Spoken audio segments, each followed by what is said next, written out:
Handcuffs clicked around Dr. Gabrielle Washington's wrists as passengers gasped. The white officer smirked, dragging her toward the exit. Blood trickled down her designer suit. "Before I leave," she announced, voice cutting through silence, "you should know who I really am." The plane erupted into chaos. "Before we dive into this shocking story, let me know where you're watching from." Hit that like button if you've ever witnessed discrimination firsthand, and subscribe to join our community fighting for justice. Now let's uncover what happened before this powerful black woman turned the tables on those who tried to silence her at 30,000 feet. Dr. Gabrielle Washington settled into her first-class seat on Atlantic Airways Flight 1776, finally allowing her tense shoulders to relax. The prestigious direct flight from New York to San Francisco would give her 6 uninterrupted hours to decompress after performing a 16-hour life-saving brain surgery on the mayor's son. At 38, Gabrielle had worked relentlessly to become one of the nation's top neurosurgeons, her hands steady and precise even when exhaustion threatened to overtake her. She placed her designer leather bag beneath the seat and closed her eyes momentarily, savoring the brief respite before her next critical case. Flight attendant Shannon Parker moved efficiently through first class, offering pre-flight beverages with practiced smiles to each passenger. "Champagne, sir?" she asked the elderly white gentleman across the aisle.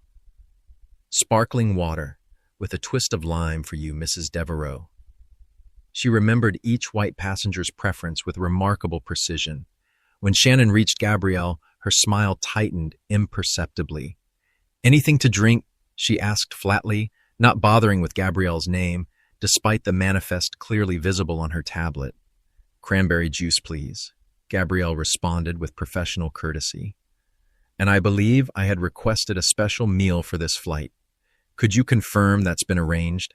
Shannon's eyes narrowed slightly. "I'll check on that later," she replied, already turning toward the next passenger. Gabrielle noticed the flight attendant didn't write down her drink request. From across the aisle, Robert Caldwell, a silver-haired white businessman in an impeccable charcoal suit, stared at Gabrielle with undisguised suspicion. His eyes tracked her movements as she removed a medical journal from her bag. Gabrielle was accustomed to these looks, the silent questioning of whether she belonged in first class in prestigious hospitals, in spaces reserved for those who'd historically looked nothing like her. Shannon returned with drinks for everyone except Gabrielle. When Gabrielle politely reminded her about the cranberry juice, Shannon responded with a dismissive, "Oh, we're out. Water, okay." Gabrielle nodded, watching Shannon immediately produce cranberry juice for another passenger minutes later. The pattern continued throughout the boarding process. When Gabrielle's pre-ordered special meal was mysteriously lost, Shannon offered only a cursory apology before hurrying away. "I'd like to speak with the lead flight attendant, please," Gabrielle finally requested, her voice calm but firm. Shannon's expression flickered with annoyance before she plastered on her professional smile. "Of course. I'll let Victoria know when she's available." Across the aisle, Caldwell lifted his phone to his ear, turning slightly away as he whispered urgently, "Yes, I think we might have a potential situation on this flight. You might want to alert the appropriate people." His eyes darted toward Gabrielle as he spoke. The plane began taxiing toward the runway, the captain's voice crackling over the intercom with standard safety announcements. As they accelerated for takeoff, unexpected turbulence rattled the cabin. The plane lurched, causing Shannon to stumble slightly. Caldwell's drink tipped over, spilling amber liquid across his expensive trousers. He jumped up with a curse. "Look what you did!" He snapped at Gabrielle, who sat perfectly still in her seat, hands visible on her armrests. "I didn't touch your drink, sir," Gabrielle responded evenly. "The turbulence caused it to spill." Caldwell's face reddened. "You bumped my arm, I saw you." Several passengers nearby exchanged uncomfortable glances, having clearly seen that Gabrielle hadn't moved. A well-dressed woman 2 rows ahead made brief eye contact with Gabrielle before quickly looking away. The lead flight attendant, Victoria Simmons, appeared within moments as though she'd been waiting for an incident. What seems to be the problem, Mr. Caldwell? She asked, using his name without introduction. This woman deliberately bumped me during takeoff, causing my drink to spill, Caldwell declared, pointing an accusing finger at Gabrielle. That's absolutely false, Gabrielle countered calmly. I was seated with my hands on the armrests. The turbulence caused his drink to spill. Victoria turned to Gabrielle with a cold professionalism that barely masked her contempt. Ma'am, we take passenger comfort very seriously on Atlantic Airways. I must ask you to maintain appropriate behavior for the remainder of the flight. I've done nothing wrong, Gabrielle insisted, maintaining her composure despite the unfair accusation. Several passengers saw what happened. No one spoke up. Not a single witness volunteered the truth they'd all observed. As Victoria continued addressing Gabrielle as though she were a misbehaving child, Gabrielle noticed a text notification lighting up Caldwell's phone. Air Marshal and Chicago PD alerted about dangerous passenger. Will be handled at stopover. Gabrielle's heart rate quickened. This wasn't random mistreatment. This was coordinated. Before she could process this information, the captain's voice came over the intercom. Ladies and gentlemen, due to a security concern, we'll be making an unscheduled stop in Chicago. Please remain seated with your seatbelts fastened. We apologize for any inconvenience. The passengers murmured nervously, some casting suspicious glances at Gabrielle. She sat perfectly still, mind racing through possible scenarios and solutions as the plane began its descent into Chicago. 20 minutes later, 2 air marshals and Chicago Police Department officer Derek Bronson boarded the plane, walking with deliberate purpose directly toward Gabrielle's seat. The trap had been set, and now it was closing around her. Mr. Caldwell, Ms. Simmons, Officer Derek Bronson nodded familiarly toward them both, his hand already resting on his holster as he approached Gabrielle's seat. The casual use of their names confirmed what Gabrielle already suspected. This wasn't a random response to an in-flight incident. It had been prearranged. Ma'am, I need you to come with me, Bronson announced, loudly enough for nearby passengers to hear. Without waiting for her response, he grabbed Gabrielle's arm, roughly pulling her to her feet. The sudden movement sent her medical journal tumbling to the floor. Excuse me, why am I being removed from this flight? Gabrielle asked, keeping her voice measured despite the violent grip on her arm.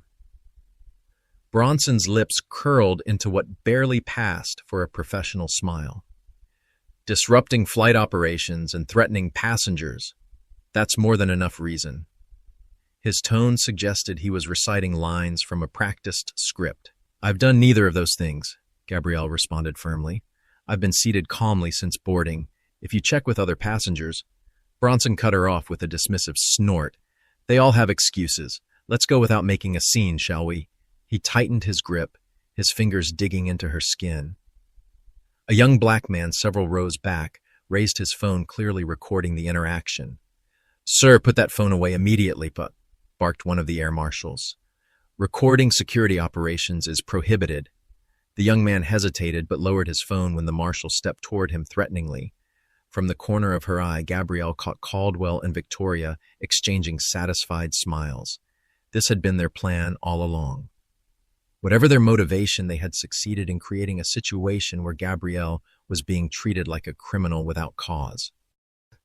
Officer, I have a right to know the specific allegations against me and to see documentation for my removal, Gabrielle stated calmly, knowing her rights despite the increasingly precarious situation. Her words seemed to trigger something in Bronson. His expression hardened, and he twisted her arm behind her back with sudden unnecessary force. Pain shot through Gabrielle's shoulder as she cried out involuntarily. Don't tell me about rights, Bronson hissed, his mouth close to her ear.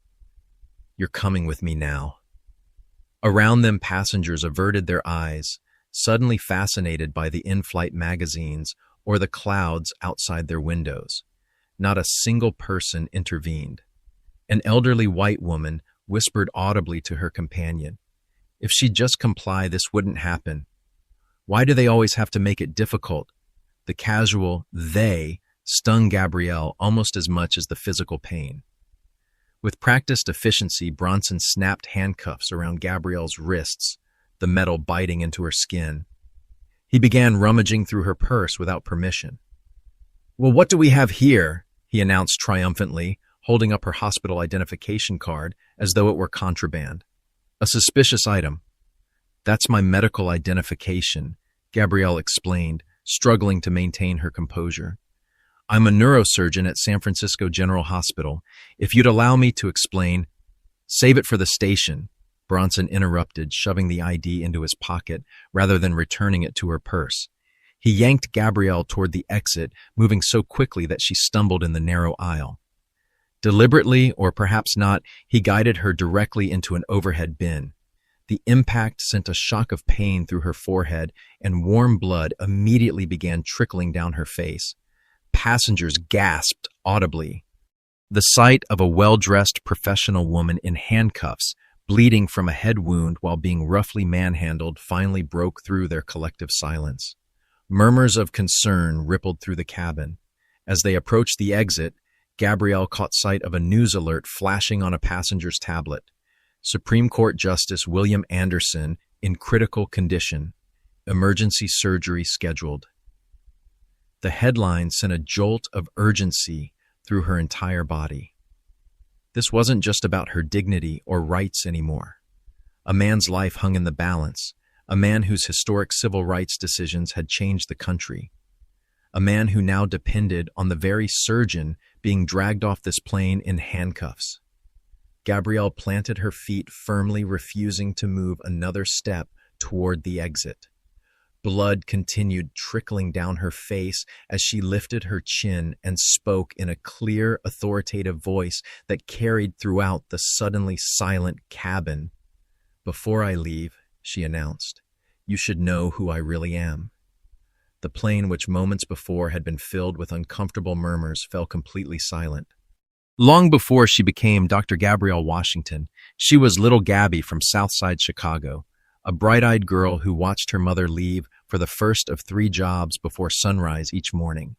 Their apartment was small but immaculate, with bookshelves made from milk crates and second-hand encyclopedias that Lydia Washington had purchased 1 volume at a time with precious overtime pay. "Education is freedom, Gabby," her mother would say while braiding her daughter's hair before school. "They can take everything else, but they can't take what's in here." She would tap Gabrielle's forehead gently. Gabrielle was just 11 when she witnessed her Uncle James being beaten by police officers for matching a description. The image of his bloodied face pressed against the sidewalk as officers shouted contradictory commands burned itself into her memory. Later at the hospital, she watched in awe as a black female doctor calmly stitched her uncle's wounds while explaining each step of the procedure to young Gabrielle. "You could do this too," the doctor had said, noting the girl's unwavering focus. "Maybe you'll fix more than just wounds someday." Those words became a North Star. Despite attending an underfunded school with outdated textbooks and overcrowded classrooms, Gabrielle's exceptional intelligence earned her top scores on standardized tests. Her science teacher, Mr. Peterson, recognized her potential and spent lunch hours teaching her advanced material. When scholarship applications opened for elite prep schools, he helped her apply to all of them. The acceptance letter from Phillips Academy arrived with a full scholarship. At 16, Gabrielle left Chicago for Massachusetts, encountering wealth and privilege she'd only seen on television. Her new classmates drove luxury cars and vacationed in Europe. They asked if she was from the ghetto and seemed surprised when she excelled in advanced placement courses.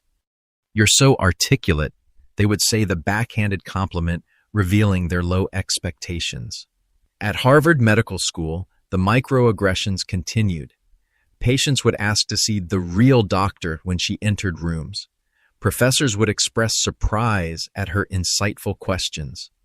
Fellow students would suggest she had been admitted to fulfill diversity quotas. Each slight strengthened her resolve. Each assumption about her capabilities pushed her to work harder, sleep less, and prove them wrong. By 30, she had completed her residency and fellowship, published groundbreaking research on innovative neurosurgical techniques, and been appointed as the youngest chief of neurosurgery at San Francisco General Hospital. Yet here she stood on Atlantic Airways Flight 1776, blood trickling down her face, hands cuffed behind her back, being treated like a criminal because of assumptions made about her based on the color of her skin. "My name is Dr. Gabrielle Washington," she announced to the silent cabin, her voice steady despite the throbbing pain in her forehead. "I am the chief of neurosurgery at San Francisco General Hospital, and I am currently en route to perform an emergency cranial procedure on Supreme Court Justice William Anderson, who suffered a brain hemorrhage early this morning." Bronson's grip on her arm loosened slightly. Passengers who had been studiously avoiding eye contact now stared openly. "Justice Anderson requires a specialized surgical technique that I pioneered 3 years ago," Gabrielle continued. "I am the only surgeon on the West Coast qualified to perform this particular procedure. The surgery is scheduled for tomorrow morning at 6 a.m., and any delay could prove fatal." The weight of her words settled over the cabin. Justice William Anderson wasn't just any Supreme Court justice. He had been a champion for civil rights throughout his distinguished career, writing historic majority opinions that strengthened protections for marginalized communities. His most recent ruling had struck down discriminatory voting restrictions in 3 states. Bronson cleared his throat, clearly caught off guard by this revelation. "We have no way to verify this information," he stated, but his authoritative tone had faltered. Passengers began reaching for their phones, some typing rapidly. "I'm looking her up right now," announced a young woman near the front of the cabin. "Oh my God, she's telling the truth. There's an article from the medical journal about Dr. Washington's pioneering technique. And here's breaking news about Justice Anderson being rushed to San Francisco General this morning," added another passenger holding up his tablet. Caldwell rose from his seat, his face flushed with anger. "This is clearly a fabricated story to avoid the consequences of her actions," he declared loudly. "Don't be fooled by her claims." From several rows back, a young South Asian man stood up. "Actually, I recognize Dr. Washington. I attended her lecture at the American Neurological Association conference last year. She's exactly who she says she is." The young man turned to Gabrielle with admiration. "Your work on minimally invasive approaches to vascular malformations is revolutionary, Doctor." Bronson pulled out his phone and stepped slightly away from Gabrielle, speaking in hushed tones to someone on the other end. His expression shifted from confidence to concern as the conversation progressed. The captain emerged from the cockpit, his authoritative presence commanding immediate attention. "What exactly is happening on my aircraft?" he demanded, taking in the scene of a handcuffed, bleeding woman surrounded by security personnel. "Officer, release those handcuffs immediately." "Sir, I'm conducting a security operation based on credible reports of a disruptive passenger," Bronson insisted, though his earlier certainty had evaporated. "Security footage from this aircraft has already been transmitted to our ground team," the captain replied coldly. "I've reviewed it myself. It clearly shows this passenger did nothing to warrant removal, let alone arrest. Furthermore, I've just received confirmation from San Francisco General Hospital regarding Dr. Washington's identity and the critical nature of her travel." He turned to Caldwell, eyes narrowing. "It also shows you deliberately causing a scene, sir." Despite the mounting evidence, Bronson stood his ground. "I still need to follow protocol," he insisted, making no move to remove the handcuffs. "Protocol," Gabrielle repeated, a hint of justified anger finally breaking through her composed exterior. "Is it protocol to profile passengers based on their race, to use excessive force against someone who's committed no crime, to cause bodily harm to a medical professional en route to save a Supreme Court justice's life?" The cabin remained silent as her questions hung in the air unanswered, because they were unanswerable. "Do you believe Officer Bronson was following legitimate protocol, or was this a clear case of racial profiling?" Comment number 1. If you think the justice system treats everyone equally, regardless of race. If you believe systemic racism continues to affect how people of color are treated by authorities, hit that like button right now. Subscribe to see more stories that expose uncomfortable truths about discrimination in America. What would happen next to Dr. Washington? Would Justice Anderson receive his life-saving surgery in time? And who was really behind this coordinated attempt to remove her from the flight? The atmosphere in this cabin transformed as Justice Anderson's Chief of Staff, Martin Reynolds, appeared on the captain's tablet screen via video call. "This is an absolute outrage," Reynolds declared, his bow tie slightly askew, suggesting he'd been summoned from his bed for this emergency. "Dr. Washington is expected in San Francisco immediately. She is the only surgeon qualified to perform this specialized procedure. The justice's life depends on her timely arrival." The gravity of the situation settled over the cabin like a heavy blanket. Officer Bronson shifted uncomfortably, suddenly finding himself in a no-win situation. The justified arrest he thought he was making minutes ago had morphed into a potential national scandal. "Sir, I was responding to reports of a disruptive passenger," he attempted to explain to Reynolds, whose scowl deepened with each word. "The doctor has a head injury that I did not intend to cause. Perhaps we should have medical personnel examine her before—" "Remove those handcuffs this instant," Reynolds interrupted, his voice sharp enough to cut glass. Bronson hesitated, glancing toward the exit where his colleagues waited, then back at the growing number of passengers openly recording the situation on their phones. Gabrielle stood perfectly still, blood now dried on her face, maintaining the dignity that had never left her despite the humiliation she'd endured. Suddenly, a passenger shouted, "It's already on Twitter, look." He held up his phone, showing a video of Gabrielle's earlier treatment, already accumulating thousands of retweets with the hashtag #justice@3,000 feet. A flight attendant gasped. "CNN is reporting on this live." Indeed, notifications were lighting up phones throughout the cabin as major news outlets picked up the story of a renowned neurosurgeon being racially profiled and physically assaulted while en route to perform life-saving surgery on a Supreme Court justice. Bronson's phone buzzed incessantly. He checked the screen, and his face paled. Whatever message he'd received clearly came from high up the chain of command. With visible reluctance, he produced a key and removed the handcuffs from Gabrielle's wrists, revealing angry red marks where the metal had bit into her skin.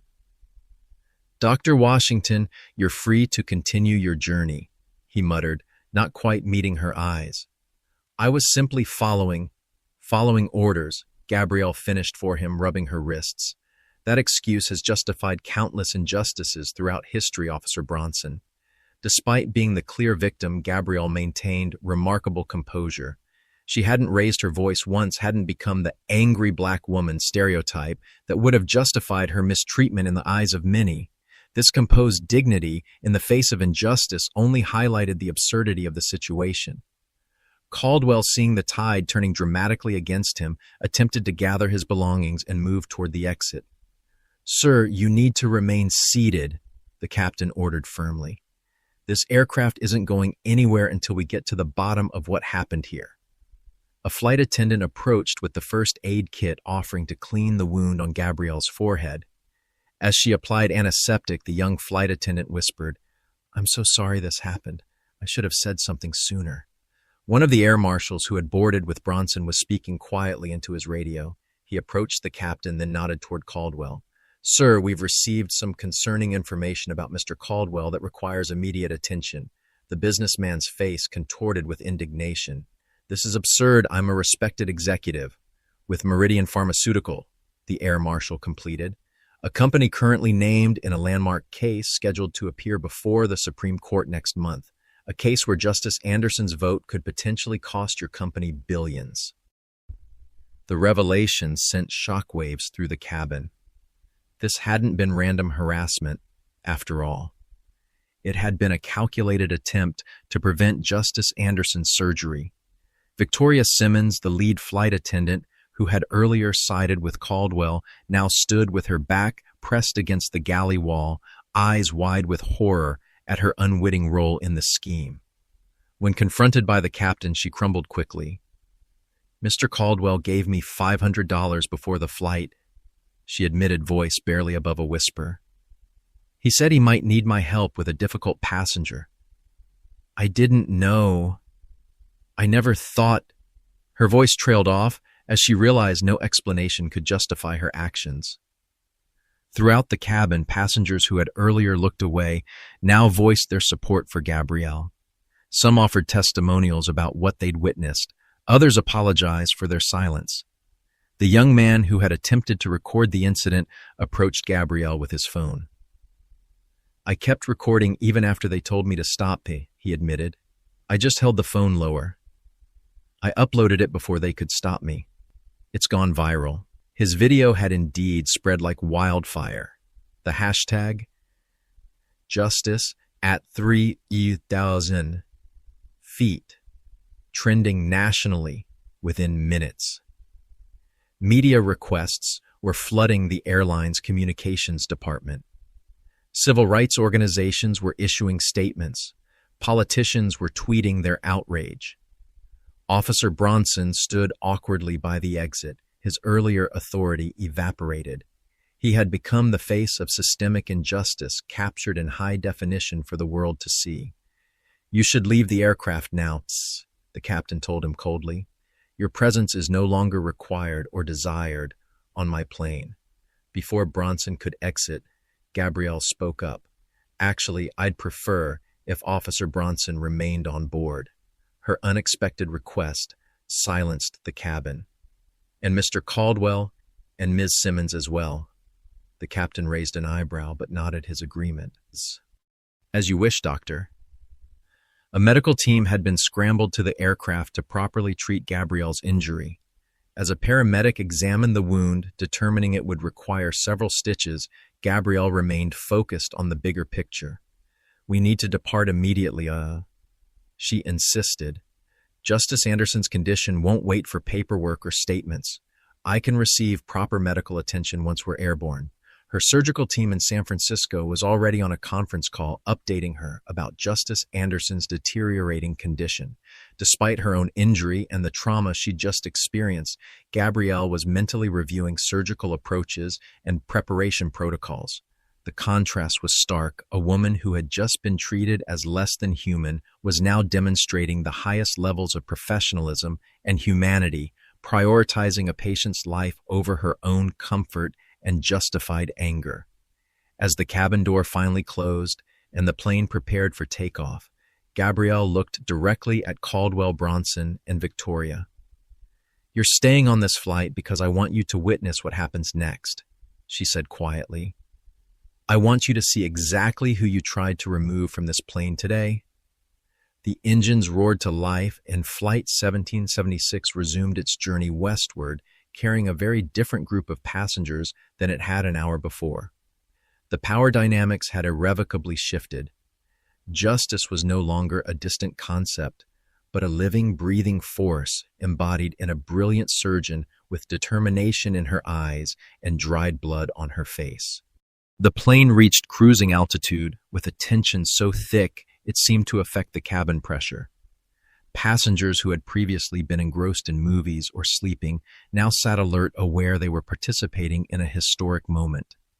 Flight attendants moved through the cabin with nervous efficiency, avoiding eye contact with Victoria, who sat isolated in the galley, her earlier authority stripped away by her own admissions.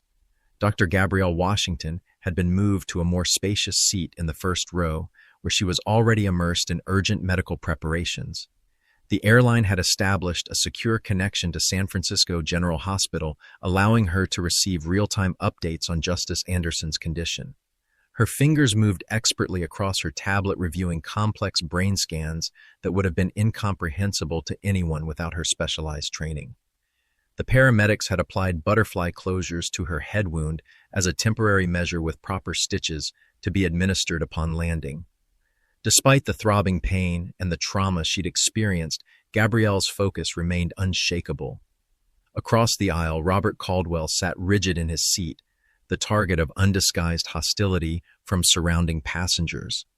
One woman had loudly requested to be moved because she refused to sit near someone who would endanger a Supreme Court justice's life. The flight attendant had accommodated her request with pointed efficiency. Caldwell maintained a facade of indignation, but his frequent glances at his phone betrayed his anxiety. Officer Bronson occupied a jump seat near the rear galley, his earlier authority reduced to awkward discomfort. He repeatedly checked news reports about the incident, watching as his face became the symbol of racial profiling across social media platforms. His police department had already issued a statement announcing an immediate investigation into his conduct, distancing themselves from his actions with the speed typical of institutions facing public relations disasters. Victoria approached Gabrielle tentatively, clutching a fresh ice pack. "Dr. Washington," she began, her voice barely audible above the engine noise, "I want to apologize for my role in what happened." Gabrielle looked up from her tablet, studying Victoria's face with the same clinical precision she applied to diagnostic scans. "Are you apologizing because you're genuinely sorry, or because you're afraid of the consequences?" she asked directly. Victoria flinched at the question. I should have known better," she stammered. "I've had implicit bias training. The airline requires it annually." "And yet," Gabrielle noted, "when the moment came to apply that training, you chose to align yourself with unfounded accusations against the only black woman in first class." Victoria had no response. She placed the ice pack on the empty seat beside Gabrielle and retreated to the galley, the weight of her complicity visible in her slumped shoulders. A video call from the surgical team interrupted any further conversation. The news wasn't good. "Justice Anderson's intracranial pressure is increasing faster than we anticipated," Dr. Liu explained, her face grave on the screen. "The bleeding has accelerated. We're administering mannitol to reduce swelling, but it's a temporary measure at best." Gabrielle processed this information rapidly. "Have you administered TXG?" she asked, referring to tranexamic acid, which could help slow the bleeding. "Started 10 minutes ago," Darlou confirmed, "but we're seeing diminishing returns. His condition is deteriorating more rapidly than our models predicted." "We need to be prepared for immediate surgery upon my arrival," Gabrielle decided. "Alert anesthesiology and ensure we have the specialized instruments I requested." As she continued this critical medical discussion, the hospital board appeared on a split screen led by Chief Administrator Lawrence Townsend. "Dr. Washington," he interjected, "given your own injury and the traumatic incident you've experienced, perhaps we should consider transferring primary surgical responsibility to Dr. Nolan." Gabrielle's expression remained neutral, but her tone left no room for debate. "Dr. Nolan is an excellent surgeon, but he has never performed this specific procedure. Justice Anderson needs the foremost expert, not a competent substitute. I assure you my capabilities are uncompromised." Townsend seemed ready to argue further, but Gabrielle continued reviewing surgical protocols, with her team effectively dismissing his concern without direct confrontation. Her ability to maintain professional authority while being undermined, a skill most women of color in leadership positions developed out of necessity, was on full display. The satellite phone beside the captain rang, an unusual occurrence mid-flight.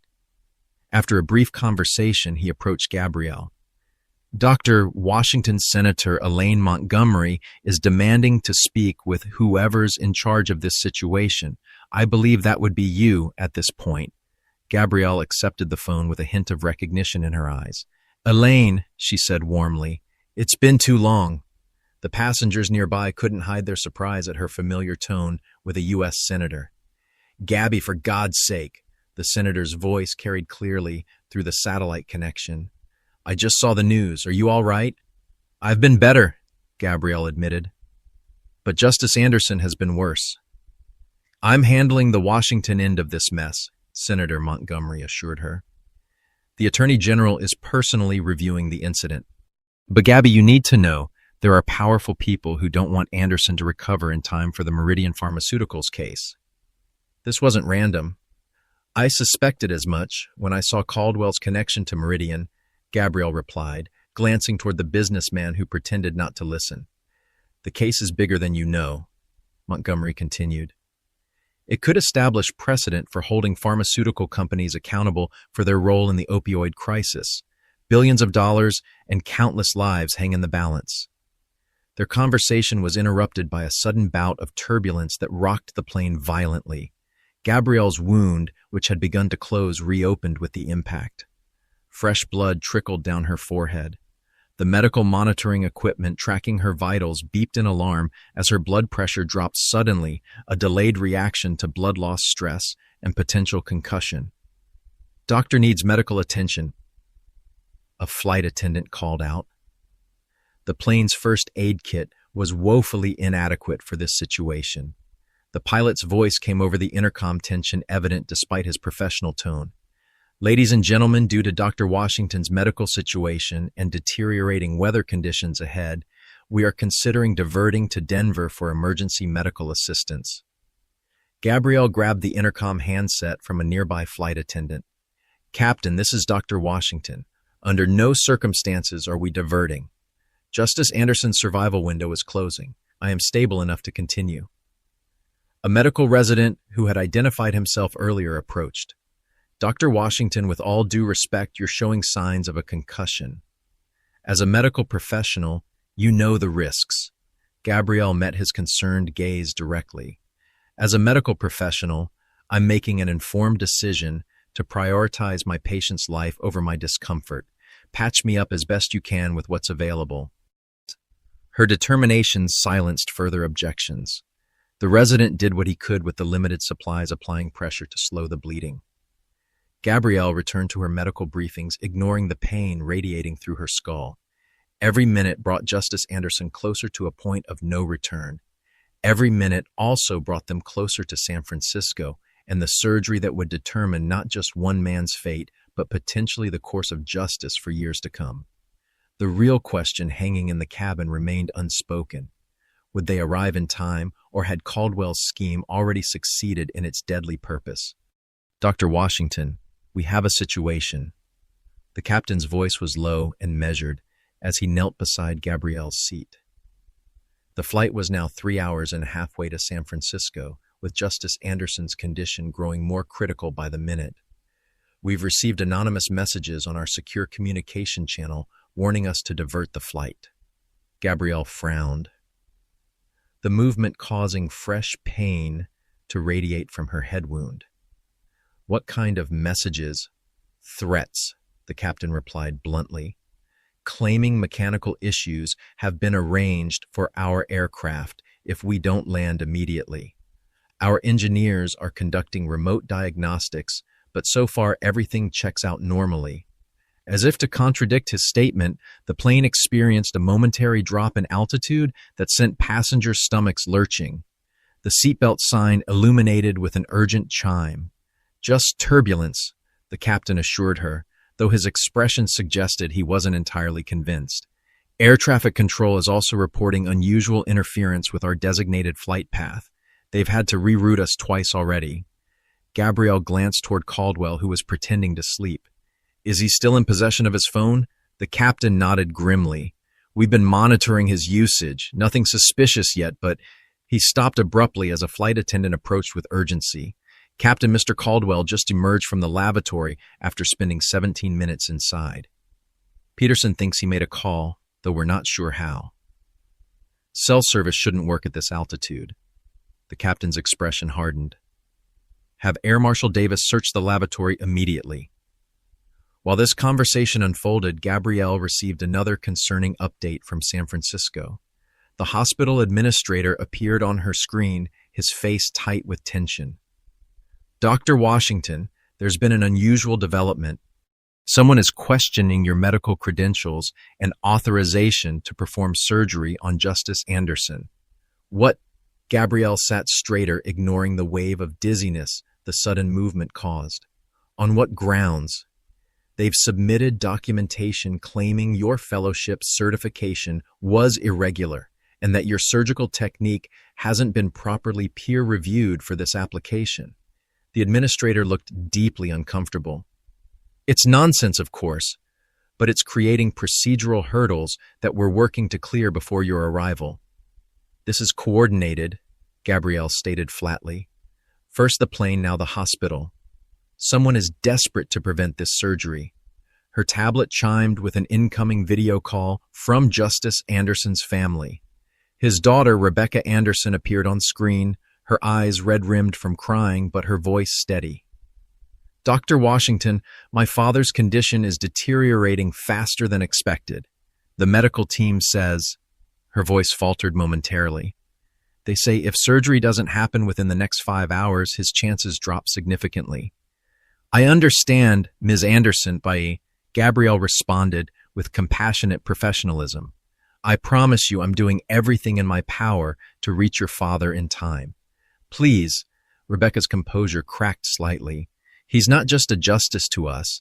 He's our father, our rock. The country sees his legal mind, but we know his heart." The emotional weight of this responsibility settled on Gabrielle's shoulders alongside her physical pain. This wasn't just about medicine anymore. It was about family justice and the undermining of both through discrimination and corruption. The plane began its descent toward Denver for an unscheduled refueling stop, a compromise reached after Gabrielle had refused a full diversion. FBI agents were waiting to board as soon as the aircraft touched down. Dr. Washington, a tall agent with close-cropped hair, introduced herself. "I'm Special Agent Ramirez. We've been briefed on the situation and are investigating potential sabotage of your flight, as well as the coordinated efforts to prevent Justice Anderson's surgery." While refueling proceeded, medical personnel boarded to properly treat Gabrielle's wound. The emergency room physician examined her injury with concern. "Dr. Washington, this requires proper suturing, and you're showing signs of a mild concussion. I strongly recommend you remain here for treatment. Denver Memorial is prepared to transport Justice Anderson here instead." Gabrielle faced a difficult decision. Continue to San Francisco, despite her injury potentially compromising her surgical precision, or stay for treatment, and hope Justice Anderson could be transported safely. As she weighed these options, Agent Ramirez approached with her phone displaying a disturbing email. "We've uncovered communications between Caldwell and several others. This goes beyond Meridian Pharmaceuticals. They've been targeting your previous patients as well, building a case to question your competence retroactively." A chill ran through Gabrielle, despite the cabin's warmth. This wasn't just about stopping one surgery, they were attempting to destroy her entire career. Her phone rang with a call from DeMarcus Bennett, her mentor from medical school and the surgeon who had trained her. "Gabrielle," his familiar voice was tight with concern, "I've just been contacted by 3 different medical boards asking about your surgical competence. Something coordinated is happening." "I know Marcus," she replied, watching as FBI agents escorted Caldwell from the plane for questioning. "How bad is it?" "Bad enough that if you perform this surgery with your injury and anything goes wrong, even something completely unrelated to your skills, they'll use it to end your career. They're setting a trap, Gabrielle." She closed her eyes briefly, feeling the weight of impossible choices. Justice Anderson needed her specific expertise to survive. Her career, which she had built through years of exceptional work against systemic barriers, was being threatened, and her own injury needed proper treatment to ensure her surgical precision remained uncompromised. From across the aisle, Officer Bronson had been watching these developments with growing discomfort. He approached, hesitantly standing a respectful distance from Gabrielle. "Dr. Washington," he began, his earlier arrogance replaced with genuine remorse. "I've been listening to what's happening. I need to tell you something about Caldwell's organization." Gabrielle regarded him warily but nodded for him to continue. "When I received the call about a disruptive passenger, it came through unofficial channels. That should have been my first red flag. The person who contacted me mentioned connections to judicial oversight committees and pharmaceutical regulatory boards. I didn't question it because—" He trailed off, unable to complete the damning statement. "Because a black woman causing problems fit your expectations," Gabrielle finished for him. Bronson nodded, shame evident in his posture. "My body camera footage was remotely deleted after I left the plane, but I had already uploaded a backup to my personal cloud account. It's not something we're supposed to do, but I've learned to cover myself. That footage shows the entire interaction, including the calls I received directing me specifically to you. This unexpected ally provided a critical piece of the puzzle. Agent Ramirez immediately requested access to the footage, which could help identify others involved in the conspiracy. The Denver medical team had finished suturing Gabrielle's wound and provided medication for pain and inflammation. The captain approached with an update. "We're cleared for takeoff, Dr. Washington.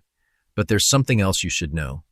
Justice Anderson's family has agreed to have him transported to Denver if you feel you should remain here for treatment." All eyes turned to Gabrielle, awaiting her decision. The risks to her patient, her career, and herself hung in perfect, terrible balance. Would she risk everything to continue to San Francisco? Should she remain in Denver and hope Justice Anderson could be safely transported? Was there another solution no one had considered? Have you ever had to make an impossible choice when both options carried serious consequences? Comment number 1. If you believe Gabrielle should continue to San Francisco despite her injury, like this video, if you think she should stay in Denver and have Justice Anderson transported to her, how would you handle being targeted by powerful interests simply for doing your job? Subscribe to follow Gabrielle's journey as she faces the most difficult decision of her career.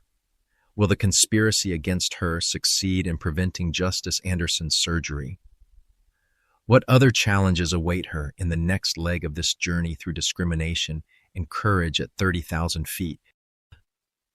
"We're continuing to San Francisco," Gabrielle announced with finality, rising from her seat despite the Denver physician's objections. "Transporting Justice Anderson in his condition carries additional risks we cannot afford to take." The doctor opened his mouth to argue, but Gabrielle continued with the quiet authority that had earned her one of the top positions in neurosurgery. "I've been cleared for surgery by 2 independent physicians here. My injury is stabilized, and I regularly perform procedures requiring greater endurance than what I'm facing today." She turned to Captain Reynolds. "How soon can we be airborne?" 10 minutes, Kira," he replied, already signaling to his crew. The FBI agents had completed their preliminary investigation of the aircraft, finding evidence of tampering with the in-flight medical supplies. All medications had been replaced with saline solution. Agent Ramirez handed Gabrielle a secure satellite phone. "Direct line to our field office in San Francisco.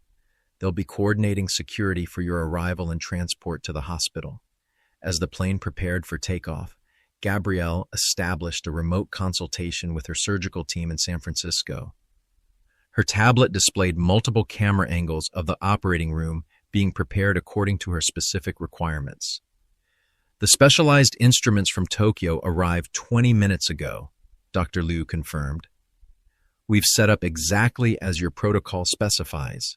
Gabrielle nodded, her mind already walking through the complex procedure she would soon perform. Let's review the approach one more time.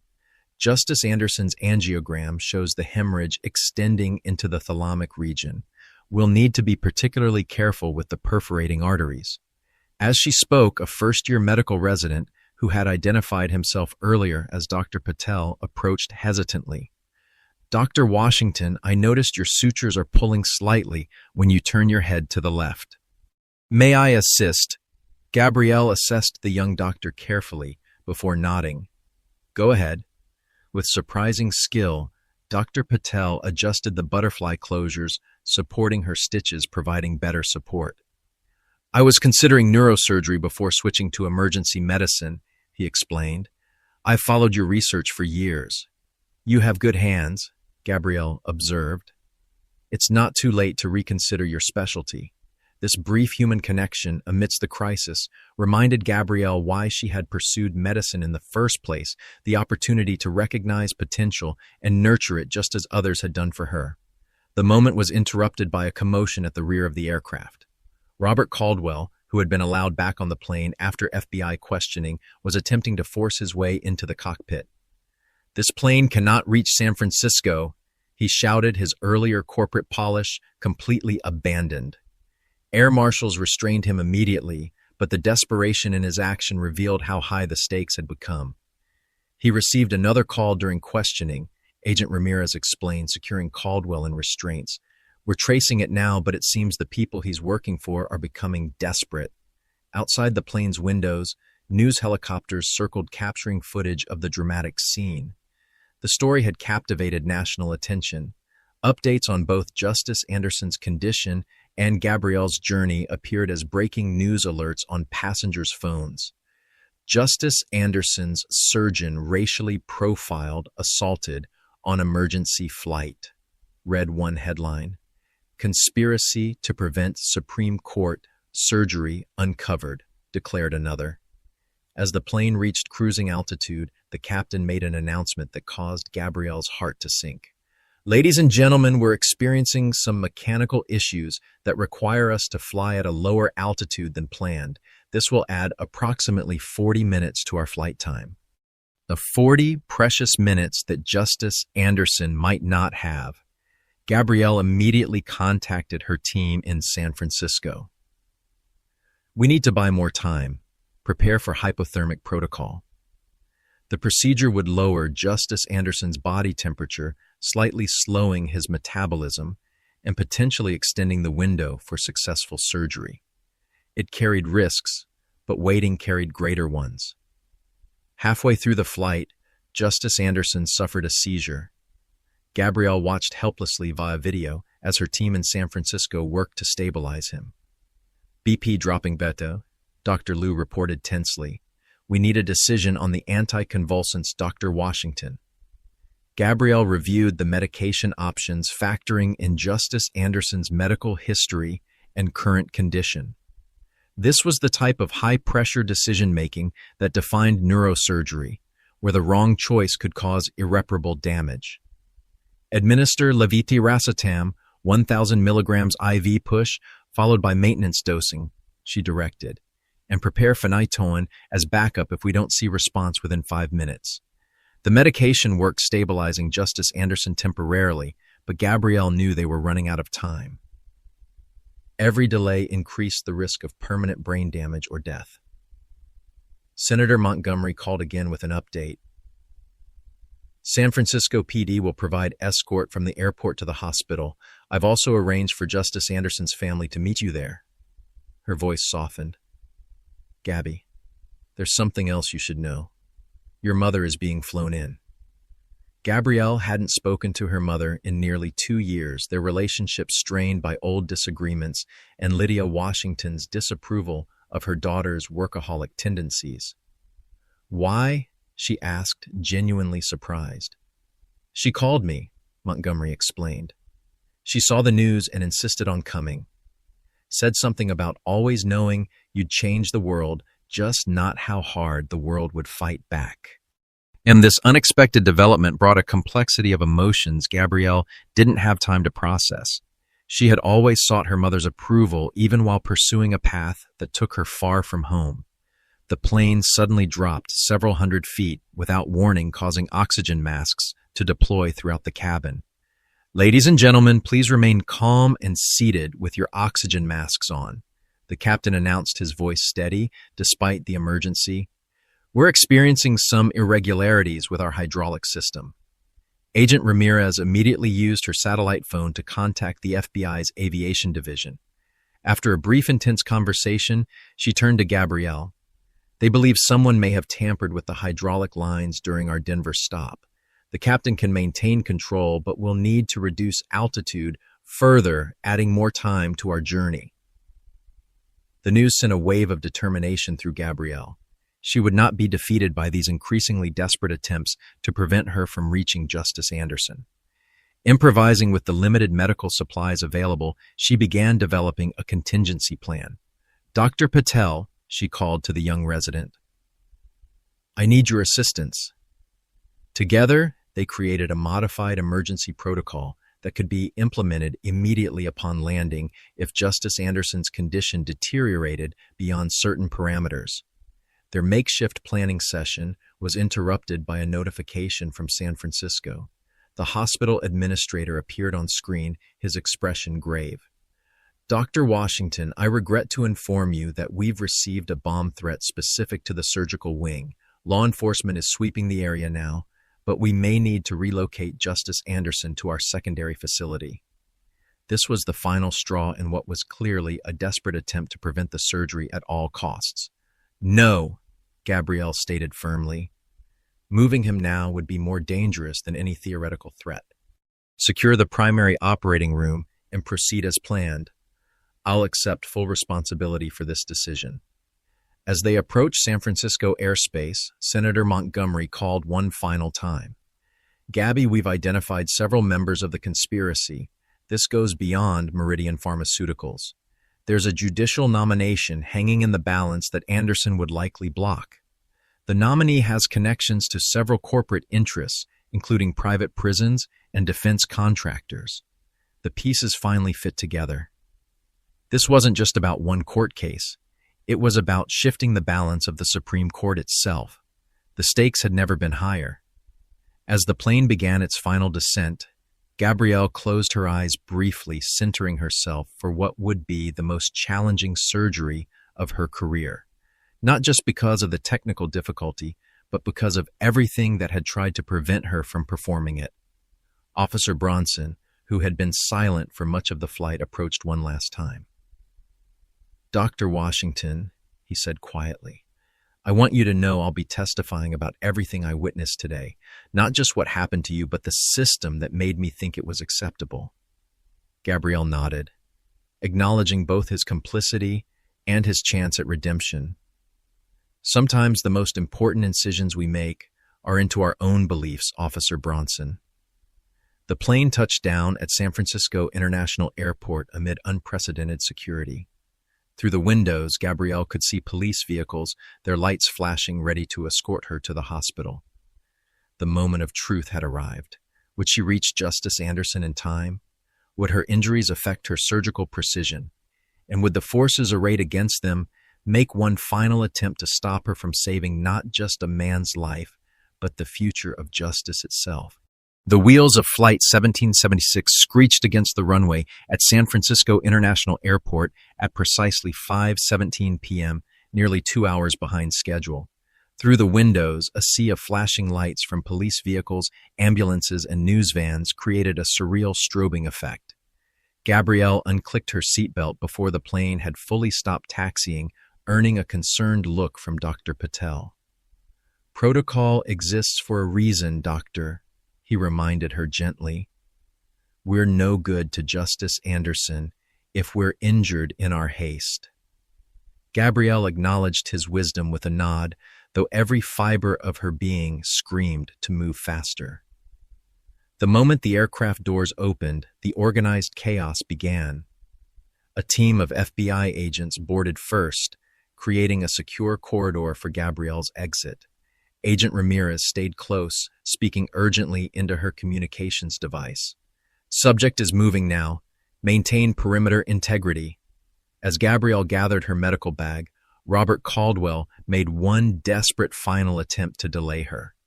Breaking free from his restraints with surprising strength, he lunged across the aisle, grabbing for her tablet containing the surgical plans. You won't ruin everything we've worked for, he shouted, his composed executive persona completely shattered. The confrontation resulted in a violent struggle. In the chaos, Gabrielle was thrown against an armrest, causing fresh pain to explode from her sutured head wound. Blood immediately soaked through the bandage as she cried out involuntarily. Air marshals subdued Caldwell within seconds, but the damage was done. Gabrielle touched her forehead, her fingers coming away red. I'm fine, she insisted, though the room spun momentarily. We need to move now. Outside, a police motorcycle escort waited to rush her through San Francisco's notoriously congested evening traffic. Gabrielle climbed into the waiting ambulance where paramedics immediately began assessing her new injury. Possible concussion sutures torn, recommendation for immediate medical evaluation, one reported into his radio. Patient is refusing treatment and insisting on proceeding to San Francisco General for surgical duties. Gabrielle interrupted firmly. I am not a patient. I am Dr. Gabrielle Washington, and Justice Anderson has less than an hour before his condition becomes non-survivable. Drive. Now.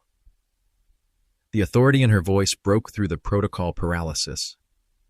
The ambulance driver hit the sirens and accelerated, leading a procession of police vehicles, cutting a path through rush-hour traffic. Inside the ambulance, Gabrielle reviewed final surgical preparations via tablet, while a paramedic applied pressure to her bleeding wound. "Your blood pressure is elevated, doctor," he noted with professional concern, "and your pupils show slight inequality in response." "Expected findings given the circumstances," Gabrielle replied, without looking up from her screen. "Nothing that will impact surgical performance." Her calm exterior masked the storm of pain, anxiety, and determination raging within. Justice Anderson's latest brain scan showed critical progression of the hemorrhage. The surgical window was closing faster than anticipated. "Time to arrival," she asked the driver. 7 minutes with escort. Hospital reports the entrance is blocked by protesters." Gabrielle looked up sharply. "Protesters? What protesters?" The paramedic showed her his phone displaying live news coverage of the hospital entrance.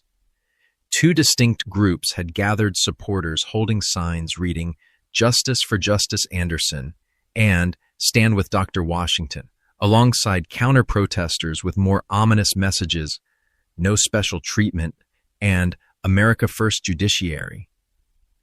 The divided crowd mirrored the polarized nation they inhabited.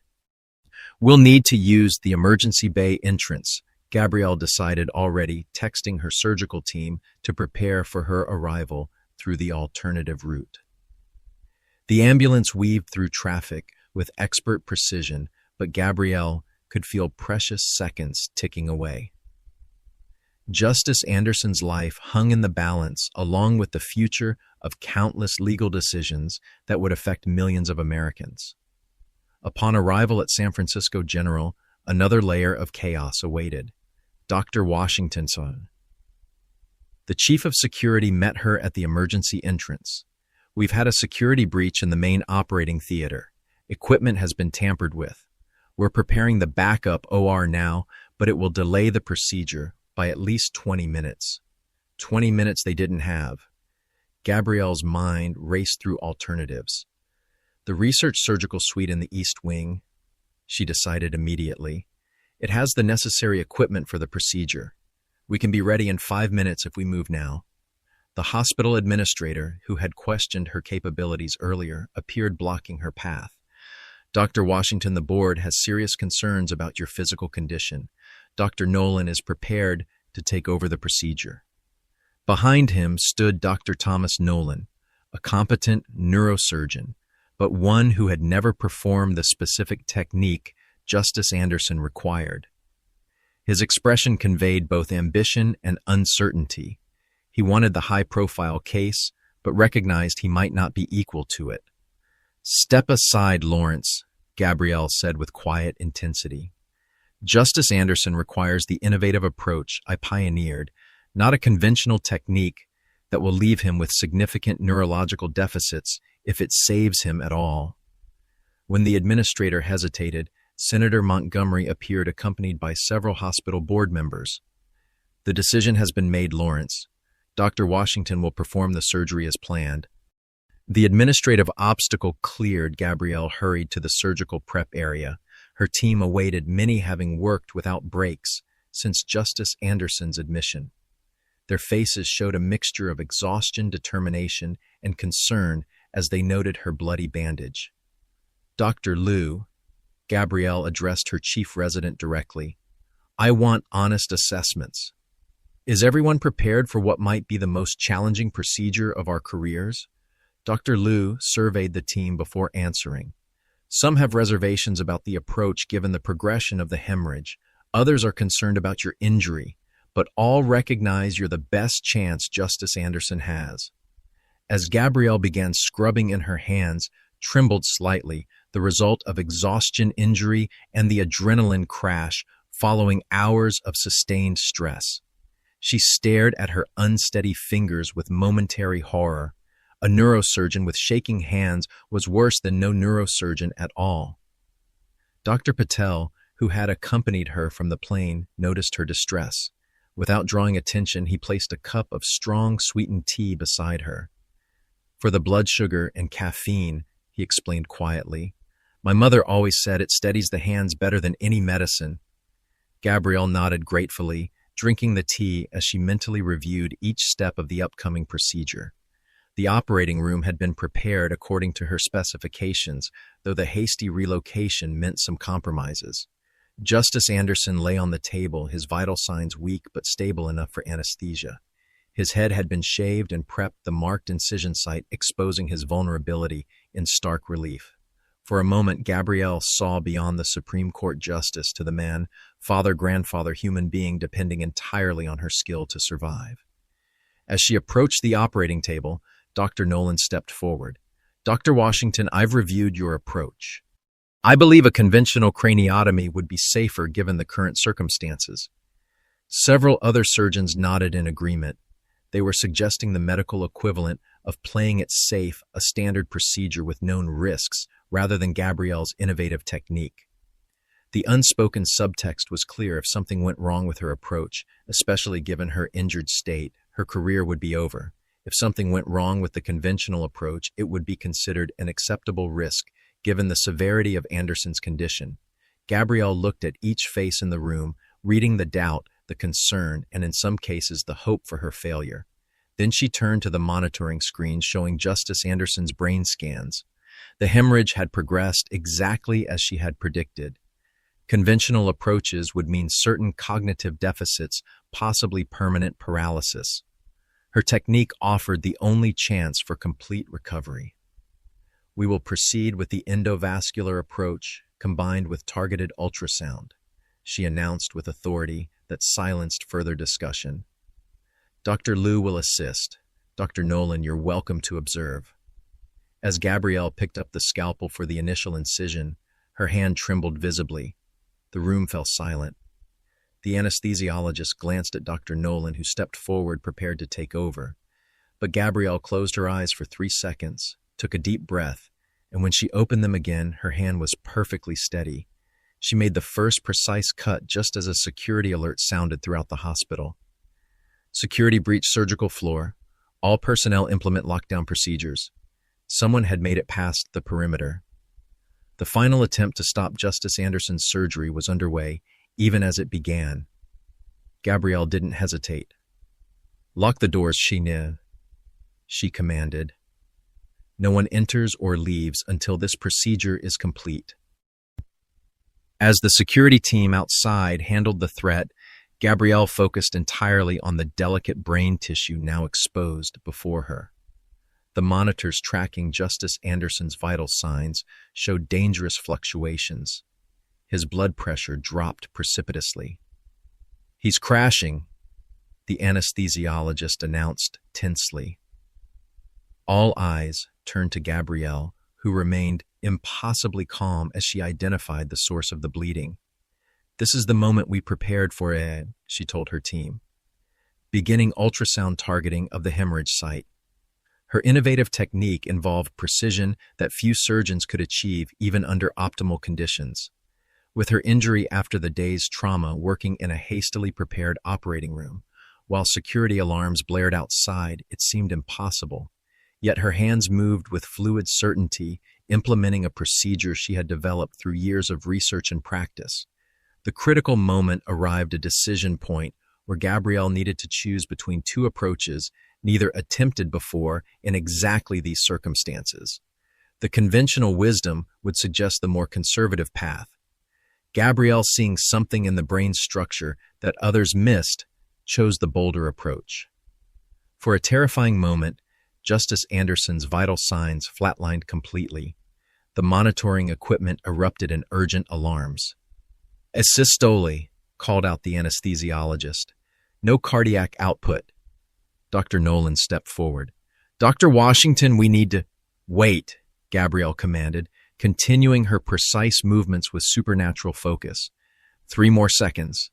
The room collectively held its breath as Justice Anderson's life hung in perfect suspension between existence and oblivion. The future of the Supreme Court of legal precedents affecting millions of justice itself depended on what happened in the next heartbeat. The monitor beeped. Once, twice. Then A steady rhythm established itself as Justice Anderson's heart resumed its life-sustaining work. Normal sinus rhythm returning, the anesthesiologist announced, the relief in his voice palpable. Blood pressure stabilizing. Gabrielle continued working with methodical precision, her innovative technique allowing her to address the hemorrhage with minimal disruption to surrounding brain tissue. For the next 2 hours, she operated in a state of complete focus, her earlier injury and exhaustion seemingly forgotten as she performed at the peak of her considerable abilities. When she finally stepped back from the operating table, removing her surgical mask, the entire room knew they had witnessed something extraordinary. "Procedure complete, she stated simply. "Hemorrhage controlled, no visible damage to surrounding structures. We'll know more when he regains consciousness, but imaging shows excellent structural preservation." The team erupted in applause that quickly subsided as Gabrielle swayed slightly on her feet. Dr. Liu stepped forward to steady her. "You need medical attention now, Dr. Washington. No more delays." This time, Gabrielle didn't argue. The superhuman effort required to complete the surgery had depleted her last reserves. As she was guided to a nearby treatment room, her tablet pinged with an urgent notification. Robert Caldwell had been formally arrested along with 3 hospital board members and a federal judge who had been linked to the conspiracy. The FBI had uncovered evidence of a coordinated effort reaching into the highest levels of government and corporate America, all designed to prevent Justice Anderson from casting deciding votes in upcoming cases. In the treatment room, Gabrielle finally allowed herself to be treated as a patient. The wound on her forehead required proper cleaning and resuturing. Tests confirmed a mild concussion that would require observation. As the adrenaline of the past 24 hours faded, the full weight of physical and emotional exhaustion crashed over her. She fell into a deep sleep almost immediately after treatment, her body demanding the rest her mind had denied it. When she awoke 12 hours later, her hospital room was filled with flowers, cards, and messages of support from around the country. Agent Ramirez stood by the door, still maintaining protective watch. "Good morning, Dr. Washington," she greeted. "You've become quite the national hero while you slept." Gabrielle's first thought was not for herself. Justice Anderson, stable and showing promising neurological responses, Ramirez replied with a smile. "The medical team is optimistic about a full recovery thanks to your technique." The door opened to admit Senator Montgomery, who immediately crossed to embrace her old friend. "Gabby, you've done something extraordinary," she said, her voice thick with emotion. "Not just saving Anderson's life, but exposing a corruption network we've been trying to uncover for years." She pulled back to look Gabrielle in the eyes. "Officer Bronson has agreed to testify against his department's systematic racial profiling practices. He's provided evidence of discriminatory protocols that have affected thousands of people of color." The news surprised Gabrielle. Bronson had seemed the most unlikely ally when their paths first crossed on the airplane. "Sometimes transformation comes from unexpected places," she observed. "What about Victoria and the airline?" "Atlantic Airways has placed Victoria and several other staff members on administrative leave pending investigation," Montgomery explained. "They've announced a complete overhaul of their training programs and the implementation of new anti-discrimination protocols." She smiled wryly. "Nothing motivates corporate change quite like the combination of public outrage and legal liability." A soft knock at the door interrupted their conversation. A nurse entered, followed by a familiar figure that made Gabrielle's breath catch. Mom, Lydia Washington, stood in the doorway, looking older than Gabrielle remembered, but with the same proud bearing that had sustained her through decades of raising a daughter alone in challenging circumstances. "I always knew you'd change the world," Lydia said simply, crossing to take her daughter's hand. "I just didn't know how hard the world would fight back." The reconciliation between mother and daughter was private and profound, bridging years of misunderstanding and separate paths. Later that afternoon, Gabrielle received an unexpected visitor. Justice William Anderson, still weak but conscious, had insisted on being brought to her room in a wheelchair.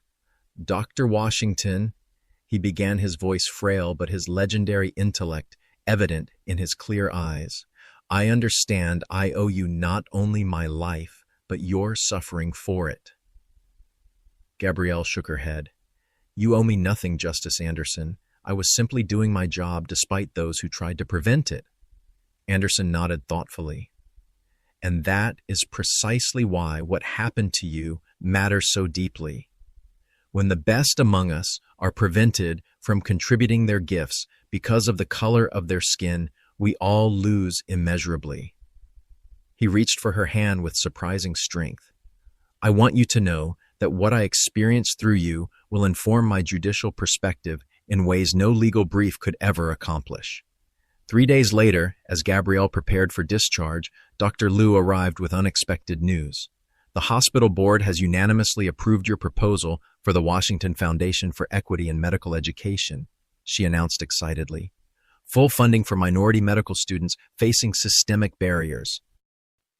It was a project Gabrielle had proposed 2 years earlier, only to have it repeatedly sidelined by the same board members now implicated in the conspiracy against Justice Anderson.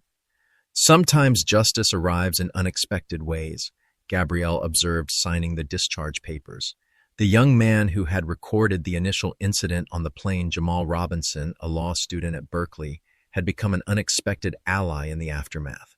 His video had been viewed over 20 million times, sparking national conversations about racial profiling and the silence of bystanders. When Gabrielle invited him to visit her at the hospital, he arrived with purpose in his eyes. Your experience changed my focus, Kita, he told her. I was planning corporate law, but now I'm switching to civil rights. Someone needs to be in those courtrooms fighting for people like you. People who do everything right and still face discrimination at every turn. 6 months later, Justice Anderson delivered the majority opinion in a landmark civil rights case that strengthened protections against racial profiling in commercial transportation. His opinion specifically cited incidents where implicit bias led to discriminatory treatment, creating legal precedent that would protect countless travelers in the future. The ruling wasn't just a legal victory, it was personal testimony to what he had nearly lost and what had been saved through Gabrielle's determination to overcome discrimination. Gabrielle herself testified before a congressional committee investigating discrimination in healthcare and transportation. Her testimony, delivered with the same calm authority she brought to the operating room, helped shape legislation that would require comprehensive bias training and accountability measures across multiple industries. The most dangerous prejudice, she told the committee, is not the shouted slur or explicit hatred. It's the quiet assumption, the benefit of the doubt withheld, the help not offered, the truth not believed when spoken by someone who looks like me. 1 year after the events on Flight 7076, Dr. Gabrielle Washington boarded another plane, this time to receive the Presidential Medal of Freedom for her contributions to medicine and civil rights. As she settled into her first-class seat, she noticed something remarkable. The flight crew and fellow passengers broke into spontaneous applause. The captain emerged from the cockpit to personally welcome her aboard. The recognition was sweet, but Gabrielle understood its limitations. She was now the exception that proved the rule, the black woman whose extraordinary circumstances had forced acknowledgement of her humanity and excellence. The real victory would come when such treatment was afforded to every passenger regardless of their fame or accomplishments. As the plane taxied for takeoff, Gabrielle opened a book written by the next generation of civil rights leaders. She smiled to find her own story included in its pages, not just the dramatic confrontation and life-saving surgery, but the lifetime of excellence and persistence that had prepared her for that moment. The author had captured the essential truth. What happened on Flight 1776 wasn't just about one woman standing against discrimination, but about the systems that made such discrimination possible and the collective responsibility to dismantle them. The truth she had spoken at 30,000 feet continued to echo across the country, enforcing accountability not just in one moment of crisis, but in the ongoing work of building a more just society.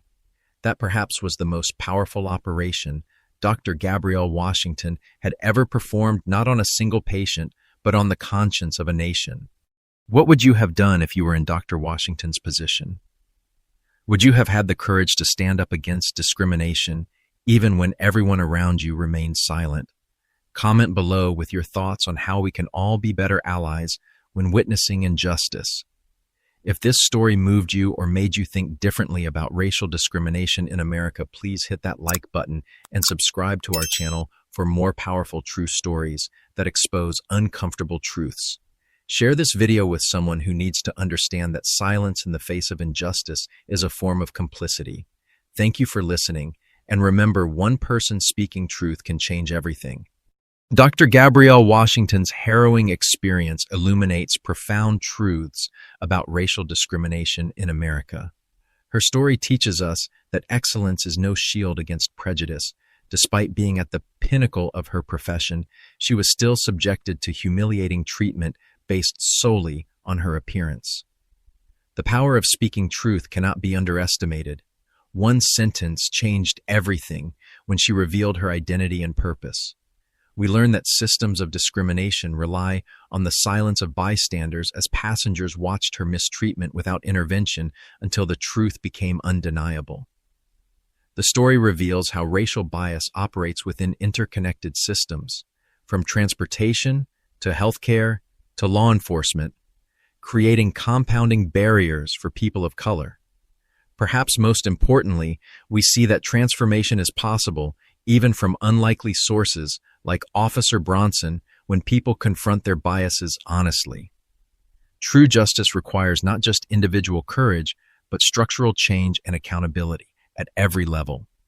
Dr. Washington's legacy wasn't just saving one life, but creating ripples of change throughout society by refusing to accept injustice even when it would have been easier to remain silent. Have you ever witnessed discrimination and remained silent? Or perhaps you've been the target of racism and found your voice just when it mattered most. Share your experience in the comments below. Your story might give someone else the courage to speak up. If Dr. Washington's resilience inspired you, hit that like button to help more people discover this powerful message. Subscribe to our channel for more stories that expose uncomfortable truths about discrimination in America and celebrate those who fight against it. Share this video with someone who needs to understand that silence in the face of injustice only perpetuates it. Thank you for listening to this journey of courage at 30,000 feet. Remember, sometimes all it takes is one brave voice to transform an entire system.